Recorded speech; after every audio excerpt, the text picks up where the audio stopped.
Lotte takes a new leap beyond its boundaries. Our change will lead to better lives for all. New Lotte, the power of a better world. New today, better tomorrow. Lotte. Coming up on Arirang News.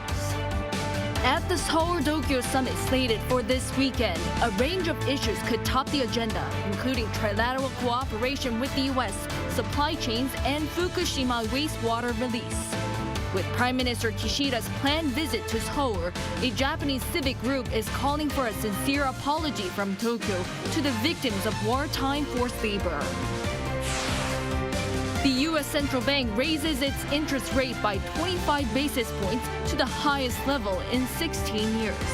This widens the rate gap between that of South Korea to a new high of 1.75 percentage points. Just ahead of Children's Day, what were former military grounds, the Yongsan Children's Garden is now open to the public. President Yoon Suk-yeol attended the official opening on Thursday, vowing to do more for the nation's children, calling them the protagonists of the future.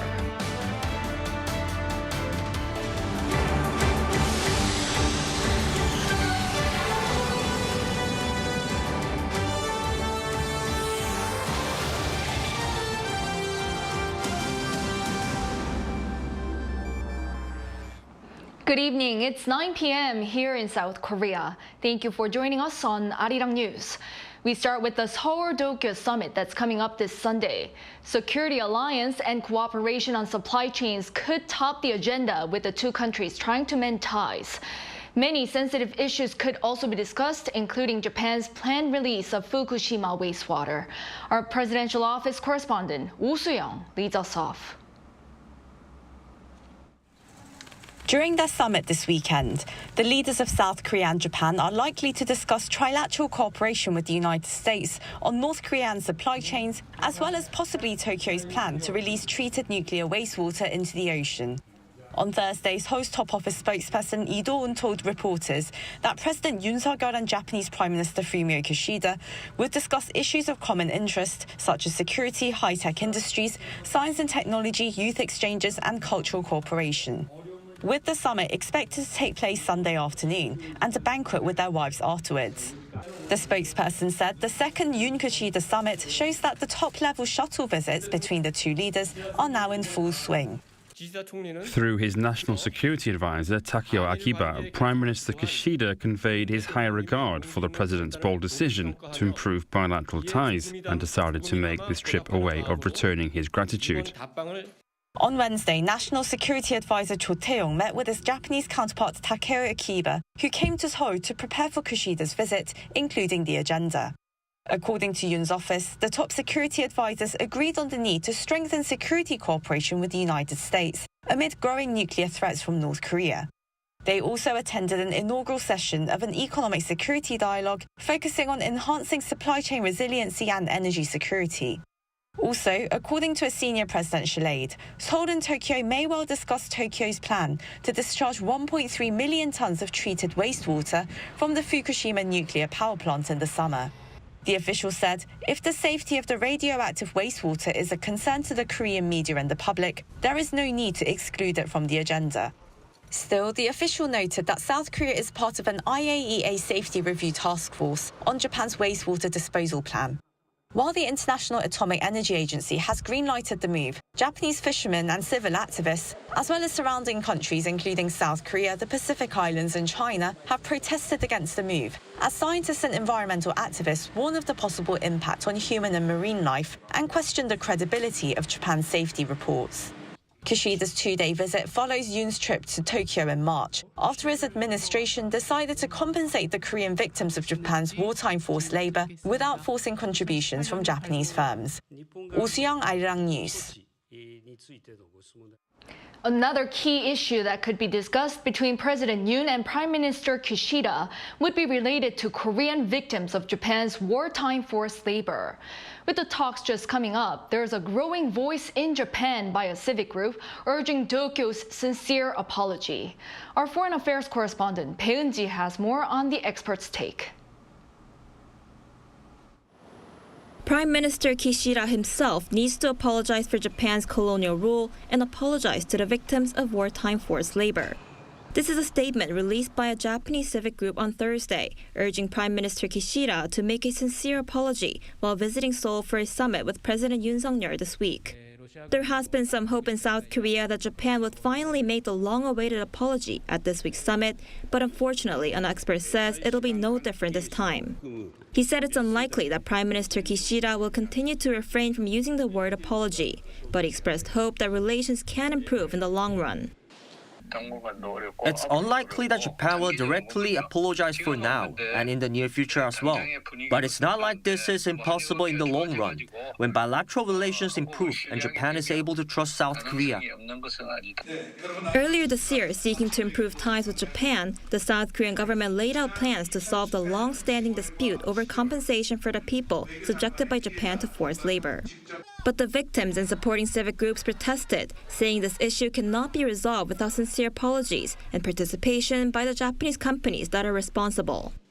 Later in March, Yoon and Kishida met in Tokyo, but the summit ended without a direct apology from the Japanese government. Instead of using the word apology, Prime Minister Kishida said he will, quote, uphold the stance on historical recognition made by previous cabinets, including the joint declaration between the two countries' former leaders, made in 1998. The joint statement in 1998 between former South Korean President Kim Dae-jung and former Japanese Prime Minister Keizo Obuchi includes Tokyo's deep remorse and heartfelt apology for causing tremendous damage and suffering to Koreans during its colonial rule. 배은지, Arirang News. The U.S. Central Bank has announced another rate hike of 25 basis points to fight inflation, but have also signaled a pause in their tightening policy. Our business correspondent Shin Ha-young explains. The U.S. Federal Reserve raised its interest rates by 25 basis points on Wednesday, taking another so-called baby step. This marks the 10th consecutive rate hike since March last year. And with the Fed's move, the U.S. benchmark interest rate jumped to the 5% to 5.25% range, the highest since 2007. The Fed's efforts to tame inflation come despite ongoing concerns about recent bank failures and follow the takeover of First Republic Bank by banking giant J.P. Morgan Chase. According to the central bank, the U.S. banking system is sound and resilient. Inflation has moderated somewhat since the middle of last year. Nonetheless, inflation pressures continue to run high, and the process of getting inflation back down to 2% has a long way to go. All eyes were on the FOMC, with watchers wondering if the Fed would pivot rates, as it's been widely noted that rates have reached close to their peak. However, Fed Chairman Jerome Powell responded to the question of whether the central bank will pause its monetary tightening in June, saying there was no decision yet, but the committee will consider the impact of tightened monetary policy on economic activity and inflation, as well as financial developments. But he did hint at a possible pause in the monetary tightening cycle. In the statement from March, we had a sentence that said the committee anticipates that some additional policy firming may be appropriate. That sentence is not in the statement anymore. That's a meaningful change, that we're no longer saying that we anticipate. Meanwhile, despite the expected rate hike, U.S. stocks closed lower on Wednesday. The Dow Jones Industrial Average fell 0.8%, while the S&P 500 slipped 0.7%, and the tech-heavy Nasdaq lost 0.46%. The falls are attributed to the Fed not clearly announcing the direction of its future monetary policy, which raised concerns that it may not begin cutting interest rates soon. Shin Ha-young, Arirang News. The U.S. rate hike widens the rate gap between that of South Korea to a new high of 1.75 percentage points, leading to fears of potential capital outflow. Lee Soo-jin has more on the broader implications of the Fed's recent raise.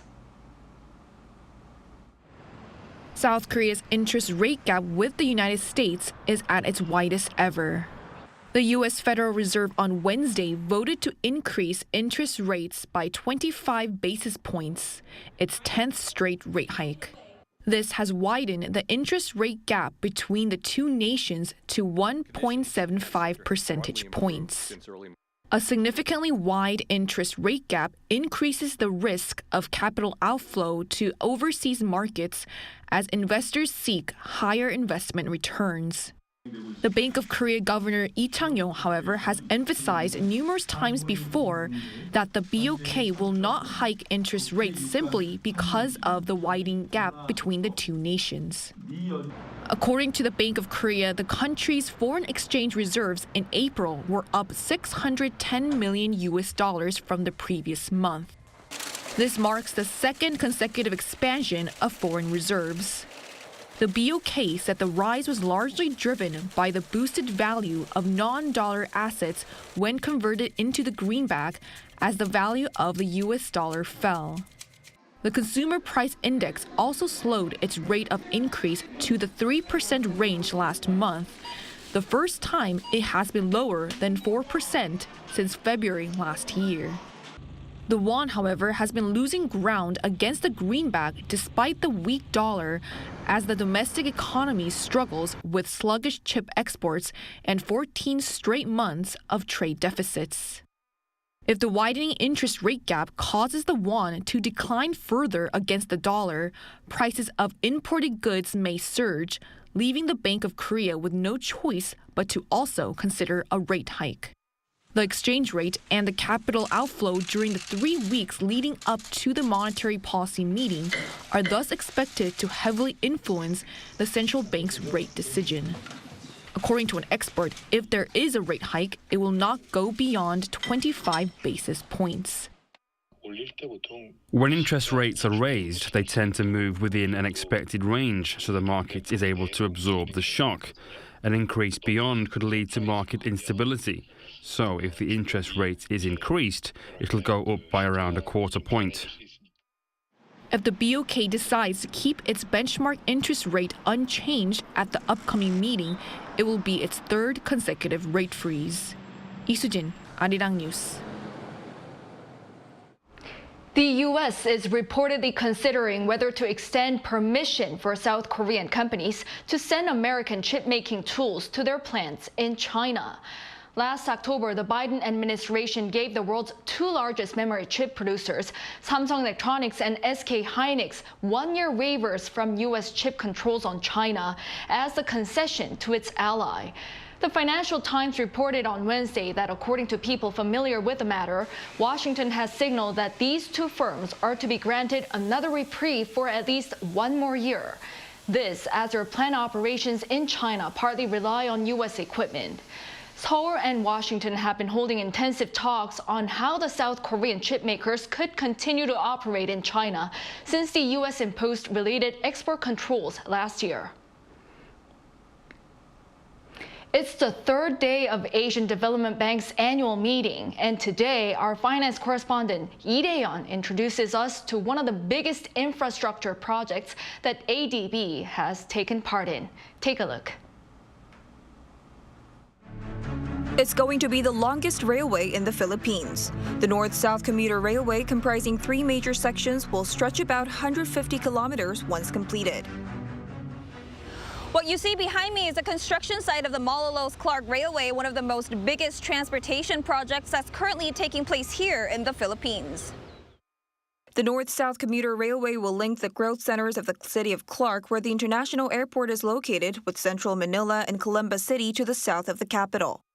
It's expected to offer commuters speedy public transport, as it will cut travel time from 4 hours to less than 2 hours. Will bring about a faster and more efficient access for people, faster and more efficient routes for goods and services.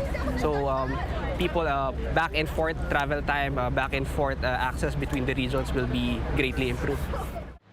Currently, 1/10 of railways in the Philippines are operational due to the lack of investment. This causes major traffic congestion in the Manila metropolitan area, which also leads to economic losses as well. According to data released by the Philippines government, road congestion in the region resulted in $24.8 billion of losses in 2016. To expand the transport infrastructure, the Department of Transportation and ADB aims to complete the railway by 2029. This project will bring environmental benefits like cutting carbon emissions, as one railway compartment is expected to replace 1,100 cars. The Asian Development Bank has invested $7 billion into the project, making it the biggest infrastructure project that the bank has ever taken part in. South Korea's construction businesses are also participating in the project, with construction orders for Hyundai and POSCO Engineering and Construction both totaling over $712 million. Since the build policy from the Duterte administration, the Philippines is conducting large-scale infrastructure development. Korea's corporations have lots of experience based on decades of overseas construction projects, which is why we have decided to use our ability to contribute to the railway project. In fact, the project is creating more jobs, with more than 2,000 Filipinos employed by POSCO for the construction. This aligns with the government's plan to boost the economy through infrastructure investment, as well as ADB's goal to support social and economic development in Asia-Pacific nations. Lee Dae-hyun, Arirang News, Manila. Here in capital Seoul, President Yoon Suk-yeol and First Lady Kim Gun-hee partook in the opening ceremony of the Yongsan Children's Garden. Addressing the audience at the event on Thursday, President Yoon pledged to commit to children who are, quote, the protagonists of the future. The garden was previously a garrison for military forces and opened its doors to the public on this Thursday afternoon, just ahead of Children's Day, tomorrow, May 5th. The grounds of the garden have been returned to Korea after 120 years of occupation, first by Japanese troops and then by their American counterparts. Stretching some 230,000 square meters, the garden faces the presidential office and appears to reflect President Yoon's decision to relocate the top office to district of Yongsan to be closer to the people. As South Korea and the U.S. celebrate the 70th anniversary of their alliance, tonight we take a look at the replica of an old diplomatic mission building in Washington, D.C., dubbed the Cradle of Korea-U.S. friendship. The old Korean Legation was the first full property in the United States used by diplomats during the Joseon dynasty, who worked hard to put themselves on the world map. Our Kim Do-yeon sheds light on this historic location. At Logan Circle, in the heart of Washington, D.C., is a house that doesn't look out of place in this neighborhood. But it's a time machine to the late 1800s and a replica of a diplomatic post from the Joseon dynasty. Joseon in the 19th century wanted to pull away from the Qing dynasty's influence in Northeast Asia and become more global. In 1882, it established diplomatic relations with the U.S. and set up a permanent post in 1889 here in D.C. Researchers traveled across the U.S. to find the records related to this diplomatic office and spoke to families of former diplomats posted here for historical facts. Pictures of the first floor were found, and the rooms were replicated. Unlike the first floor, there were no pictures discovered for the second floor, but what restoration specialists were able to find were documents that were sent to the king back when the legation was in operation. And they include accounting books like this, with pages of elaborate detail to invoices for maintaining the facility. And that is how the second floor was set up. From the bedroom to the bathroom, there are items from antique stores, and visitors can see how diplomats long ago spent their daily lives. The museum is on the third and top floor, providing important historical context. This post, it explains, was not just used for diplomacy, it was also the Joseon dynasty's window to the West. The building has an interesting history. In 1905, Korea was forced to sign the 1905 Protectorate Treaty, losing its diplomatic sovereignty. The estate, which cost $25,000, was then sold by Japan to an American family for $10.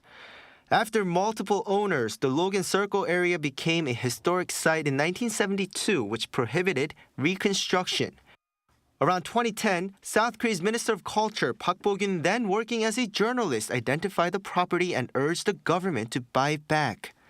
In 2012, South Korea paid $3.5 million to do just that. Park said it was worth every cent.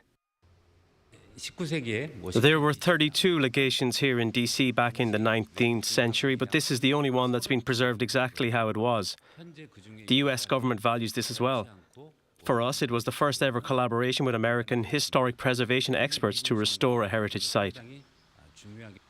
The museum says it's the cradle of the ROK-U.S. relationship we enjoy today. From here, visitors can see how a small nation in the East worked for recognition back then and see how far South Korea has come today.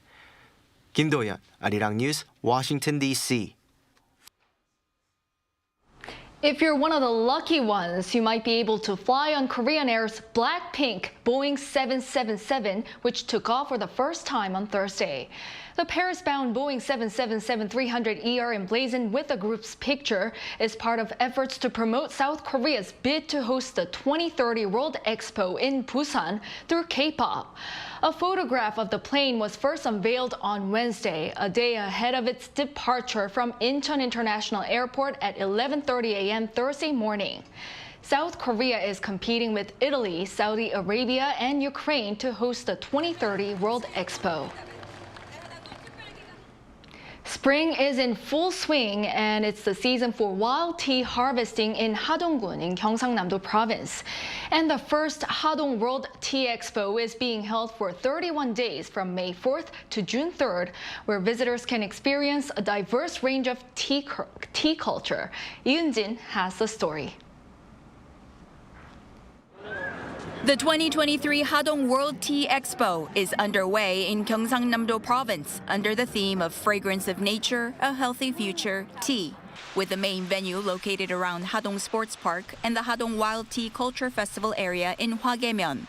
The month-long expo is the first event of the tea industry authorized by the central government, with Hadong's traditional tea agriculture acknowledged and registered to the Global Important Agriculture Heritage Systems in 2017.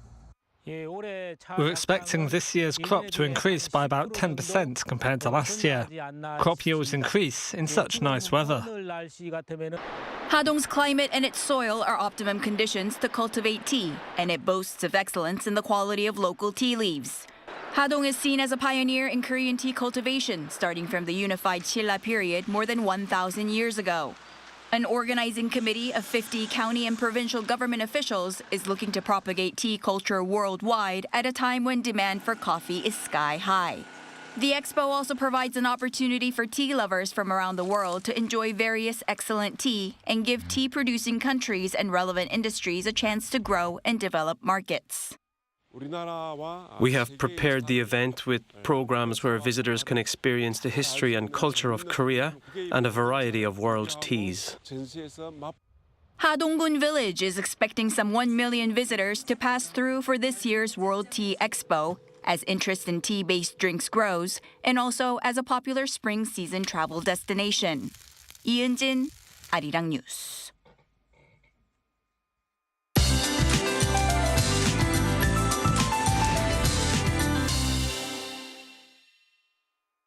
For those across South Korea, make sure to have your umbrellas handy for Children's Day tomorrow. A strong low-pressure system will be dropping heavy showers nationwide. This round of rainfall will contain thunder, lightning, and even violent winds. Showers will last until Saturday morning for much of inland regions. Locally heavy downpours are expected tomorrow. Southern parts of the country in particular will see heavy rainfall.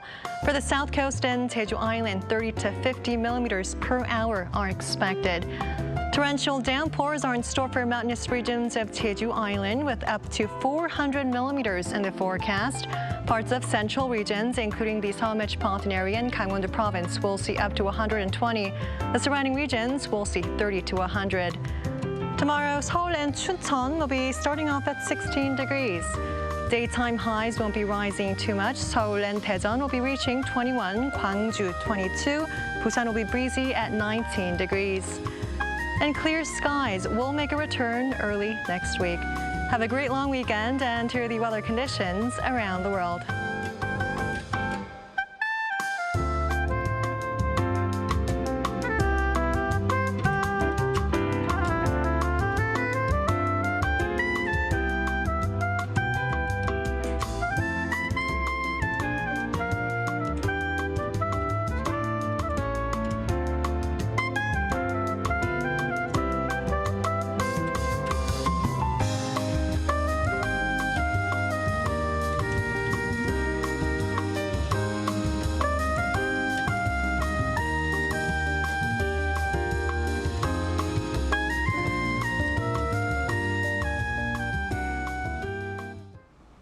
That is all for this Thursday night's newscast. Thank you for watching. We'll be back with the latest news tomorrow.